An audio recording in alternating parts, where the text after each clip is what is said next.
Galit na galit daw si Pangulong Bongbong Marcos sa epekto sa mga Pilipino ng naungkat na korupsyon sa mga flood control project. No, because I see people having a hard time. And and they don't deserve it. Mabuti ba kung masamang tao yan? Dapat parusahan. Hindi naman eh. Walang ginawa yan kundi magtrabaho. Kundi mahalin ang pamilya. Ba't mo paparusahan? Para magpayaman ka? Thank you so much for having us today, Mr. President. Thank you so much. Okay, we'll get to the flood control projects first. Okay. Okay. Meron kayong binubuong independent body, no, para imbestigahan yung mga anomalous flood control project. Can you tell us sino yung mga kasama dito sa independent body na ito? Well, what I can tell you is that unang-una, nagbubuo nga tayo ng tinatawag naming Independent Commission. Wala pang formal name, pero yun ang binubuo namin. Independent Commission para imbestigahan ito ngang mga lumalabas na anomalya sa mga flood control project. Yung mga personalities, ayoko namang maunahan ang actual na announcement dahil hindi pa solid talaga, pero malapit na. Pero paano sila maiba po sa mga existing agency like COA, Ombudsman? They're completely separate from government. But how powerful will they be? We will give them all the powers that are necessary for them to come to a conclusion, to come to some findings, para meron naman, alam natin kung ano yung nangyari. At isa pang bagay dito na napakahalaga para sa akin, dahil ang lalim na ng problema. Ang nais ko talagang malaman, paano ba tayo umabot sa ganito? Paano nga ba? Hindi nga Bakit naging ganitong massive corruption?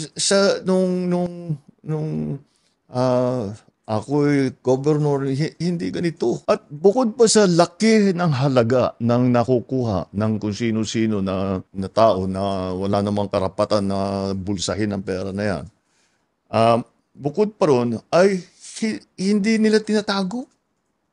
Garapala na po. In your words, it's economic sabotage. Yeah. Kasi ngayon sila, walang pakialam. But how did it become that way? Why this is what I really... so brazen? How did we evolve? How did the system evolve? So it became like this. It did not happen overnight. This happened over many decades. And we have to figure out kung ano ba talaga ang nangyari para hindi na mangyari ulit, to put the safeguards in place, which if it requires legislation, if it requires restructuring the government, lahat yan kailangan natin gawin. Pero kailangan natin malaman kung paano tayo, ako, nasasyak ako, hindi ako makapaniwala na nandito na tayo na ganit na ang gobyerno na... But so many regimes and it just keeps getting worse. So it did. So how did we get here, and what can we do now? Well, I cannot give you a complete answer to how did we get here. The simplistic answer will be, paano tayo nagkaganto? Dahil pinabayaan. And what can we do? What we can do is to find out how this happened, who are the people that are involved, make them answerable for their wrongdoing, and fix the structure so this is not allowable. Okay. That's the word that I think that it became allowable. Okay lang. Yes. Hindi problema yan. Hindi krimen yan. Sige lang. It was normalized. Yeah, it was normalized. People have come to accept this. No? Yes, yes. But to the level na 30% na lang yung naiiwan sa mga proyekto, astounding yun. That's the part that talagang hindi ako makatulog pag iniisip ko. Paano tayo nagkaganto? That's why we're really looking forward to this independent body which you will be forming. Yes. And we're just wondering, how powerful will this body be? Will they be able to even investigate the congresspeople, the Senate? They will have the subpoena powers to investigate anything and anyone. Otherwise, then what they will have, sasabihin, may sacred cow na naman, may pinoproteksyonan dahil kasama sa politika, whatever. Pagka nangyari yun, wala rin kabuluhan yung kanilang investigasyon. Okay, Mr. President, pakiramdam ng marami, talagang nalulunod na po tayo sa korupsyon, no? Sometimes, yung mga ordinaryong mamamayan, medyo we ask ourselves, ano bang magagawa natin? Nag-launch po kayo nitong initiative na pwedeng magsumbong directly sa Pangulo, yung mga gusto magreklamo, no? How effective has this been? Since we created the website, we have 12,000 plus already reports that are coming in. And these reports, hindi lang flood control projects. Hindi lang.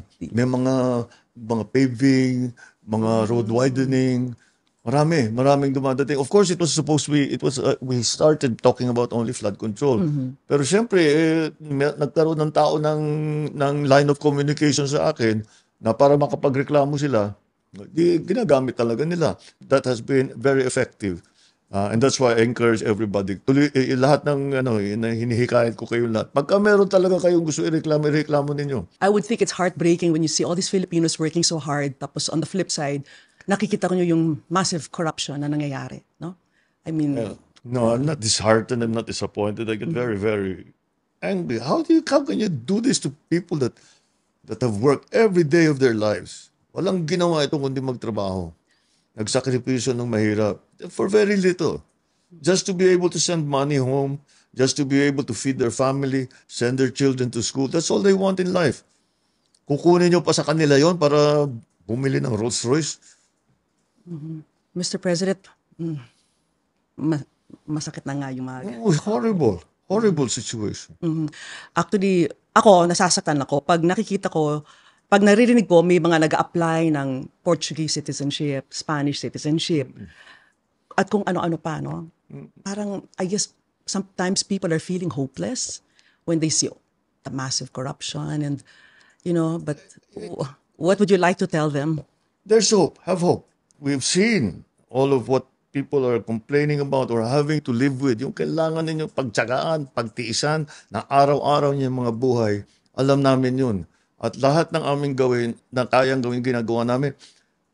Pero yun na ngayon, babalik na naman ako doon sa nasabi ko kanina, na ang lalim ng kalawang, ang lalim ng bulok. They keep saying, how about if these are your friends? How about if these are your kaalyado? I said, what can you do? And I said, we're making an omelet. We're going to have to break some eggs. There's just no way around it. Even if they're relatives as well. Well, who's more important? Your friend, your political supporter, or every single ordinary Filipino citizen? Who's more important? To me, it's the Filipino citizen. Nobody is more important than Filipinos. Nobody, not one person is more important. Not me, not anybody is more important. Whatever it is that's going to be good for Filipinos, you sacrifice that for the Filipinos. That's what being a good Filipino means. You make sacrifices for the country. You make sacrifices for your people. You're teary-eyed. Yes, because I'm very upset. No, because I see people having a hard time. And and they don't deserve it. Mabuti mga kung masamang tao yan. Dapat parusahan. Hindi naman eh. Walang ginawa yan kundi magtrabaho. Kundi mahalin ang pamilya. Ba't mo paparusahan? Para magpayaman ka? That makes no sense to me. So dami ng sakit ng ulo nyo po. Do you ever regret being president? No. Not for You didn't even pause to think. Not for one moment. Why? Because I am given the opportunity to actually, the privilege, the opportunity and the chance to actually do something. All of the things that I complained about all my life, now I can do something about them. And that is the greatest privilege that anyone can be granted. So no, I don't regret.